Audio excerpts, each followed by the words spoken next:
Hello hello, j'espère que tu vas bien. On se retrouve aujourd'hui pour une nouvelle vidéo et c'est une petite chronique, je reprends un peu le rythme et je vais te partager par-ci par-là des petites chroniques dans la semaine sur mes dernières lectures parce que j'ai un peu mis de côté les chroniques mais j'avais envie de quand même de reprendre sachant que j'ai lu pas mal de bouquins et donc du coup il y a pas mal de chroniques que je voudrais te faire.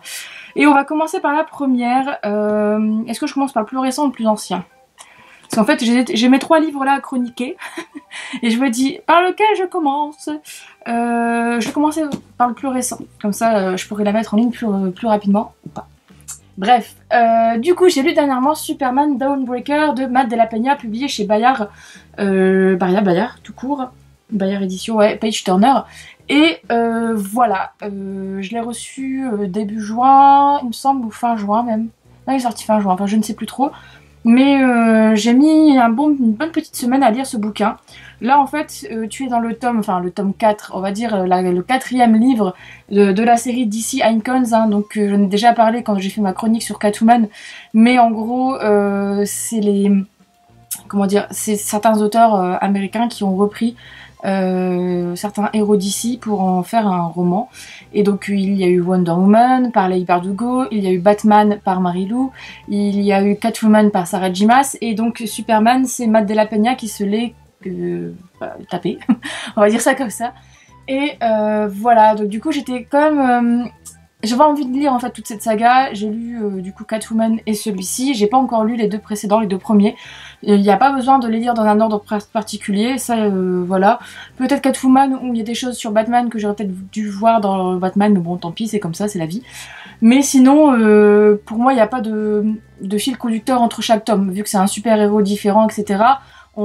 Tu suis en fait un peu l'adolescence de chacun. Et donc là, tu vas suivre Clark Kent, du coup, quand il a 17 ans, qu'il vit à Smallville, et Clark découvre que il vit en fait avec ses pouvoirs, etc. Mais il se passe plein de choses autour à Smallville, des gens bizarres rôdent autour de la ferme de ses parents. Il y a les Mexicains de la ville qui se font enlever. Ensuite, tu as tout le problème que Clark a avec ses pouvoirs, parce que là, il commence à en avoir des nouveaux qui arrivent et il n'arrive pas à les maîtriser. T'as ses histoires d'amour. Voilà. Donc, je t'ai fait le résumé du livre. Et rien que de ça, pour moi, en fait, c'est un des gros défauts de ce tome. Pardon. C'est que, en fait, il y a trop de choses. Je trouve qu'en 300 pages, non 400 pages tout pile, Matt Della Peña, je trouve qu'il a voulu traiter de plein de choses différentes autour de son personnage principal. Déjà que l'histoire de Clark Kent, entre guillemets, voilà, il a quand même une base, hein, son côté monsieur qui vient de Krypton, etc. Ça, plus gérer les histoires d'amour, plus gérer les disparitions à Smallville, plus gérer les personnes bizarres qui rôdent autour de la ferme. Ça a fait trop de choses, ce qui fait que ça alourdit le récit, et ce qui fait que il n'y a pas eu énormément de rebondissements dans l'intrigue globale au final. Sauf forcément à la fin, mais et encore dans les 100 dernières pages, quoi. J'ai pas vu d'autres choses qui font que ça a fait paf. Ensuite, ce que j'ai pas du tout... J'ai eu du mal en fait avec déjà le côté passif global de l'histoire et le côté passif, moi, du personnage de Clark Kent. En fait, Clark Kent, enfin Superman, c'est pas mon DC préféré, mon héros DC préféré. Moi, ça a toujours été Batman, c'est Batman Forever. Mais le truc, c'est que Superman, j'ai vraiment eu du mal toujours, hein, parce que je trouve que le personnage de Superman a quelque chose de très plat, de très lisse. En fait, le personnage de Clark Kent, il s'énerve jamais. Il est très platonique en fait, enfin très... ça peut être quelque chose de positif, hein, dans la vie, hein, je dis, il n'y a pas de souci. Mais c'est vrai que pour moi, c'est quelqu'un de très linéaire, etc. Et en fait, quand tu parles de super-héros, tu t'attends à quelque chose d'explosif. Enfin, moi personnellement, c'est ce que je m'attends en fait globalement. Et là, le truc, c'est que ça n'a même pas été un peu ça, parce que Clark, il s'énerve jamais. Enfin, il y a pas, sinon, quand il utilisait ses pouvoirs, c'était contre lui et après il regrettait. Alors ça faisait un peu chochotte, quoi. Donc du coup, c'est ça qui m'a un peu aussi brouté, on va dire, c'est que il y a eu déjà trop de choses qui ont un peu parasité l'intrigue globale et qui font que, pour finir, les rebondissements n'étaient pas au rendez-vous. Et en plus de ça, tu as du coup le personnage de Clark qui est hyper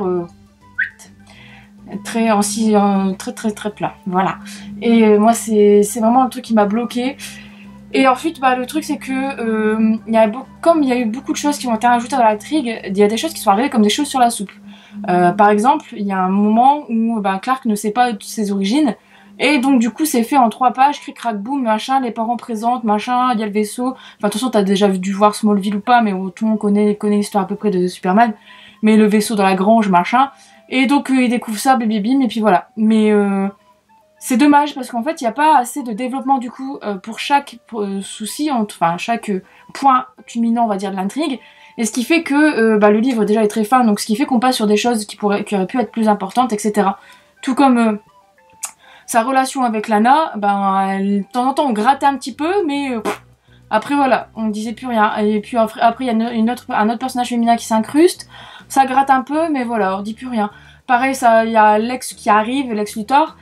Pareil, bah, ils sont pas souvent ensemble, il y a pas... En fait, j'ai eu l'impression que l'auteur mettait Lex Luthor parce qu'il fallait dire de mettre Lex Luthor, parce que Lex Luthor, tout le monde le sait, c'est l'ennemi numéro 1 de Superman. Ouais, mais là, en fait, Lex, il sert quasiment à rien, quoi. Enfin, juste à dire d'être là, et pour moi, c'était pas très folichon, quoi. Voilà. Donc, tu l'auras sans doute compris ou pas, hein, cette lecture, en fait, ça se lisait rapidement, etc. Il n'y a pas eu de soucis. J'ai adoré en fait replonger dans l'univers de Superman, dans l'univers de Smallville, parce que moi j'ai regardé la série quand j'étais ado, qui passait sur M6. Et puis bah, Superman, je regardais aussi des vieilles séries là avec, enfin c'est Lois et Clark ou je sais plus quoi. Donc je passais, enfin voilà, j'ai déjà regardé, enfin voilà, c'est Superman quand même. Mais le truc c'est que ça n'a jamais été mon héros favori. Et le truc c'est que j'ai quand même aimé replonger dans cet univers, replonger dans le côté un peu... l'univers, en fait, l'ambiance de Superman est là. L'ambiance de Smallville et tout, elle est là. Mais malheureusement, pour moi, il y a eu trop de choses qui sont ajoutées à l'intrigue et qui fait que on est perdu et ça donne quelque chose de plat, en fait, au niveau de la lecture. Parce que pour finir, il n'y a pas souvent de rebondissements qui arrivent pour donner un rythme à la lecture. Voilà. Pour moi, c'est dommage. C'est dommage et pour moi, c'est... Pour l'instant, bah, j'ai pas encore lu les 2 premiers, mais par rapport à Catwoman, Catwoman à côté, il n'y a pas photo quoi. Franchement, voilà. Après, si tu aimes Superman, si c'est ton héros préféré, etc., si tu as envie de lire une histoire autour de son adolescence, etc., bah fonce parce que c'est vrai que ça peut valoir le coup, mais t'attends pas à quelque chose de oufissime quoi. Voilà, moi je préfère le dire, c'est pas, ça casse pas 3 pattes à un canard non plus quoi. Voilà. Du coup c'était une petite chronique très courte je pense, mais il fallait que j'en parle, voilà. Donc n'hésite pas à me dire si tu l'as lu ou si ce livre t'intéresse, comme d'habitude en commentaire, à me dire si tu as aimé, etc. Et puis voilà. Et puis du coup bah, je te dis à bientôt pour une prochaine vidéo.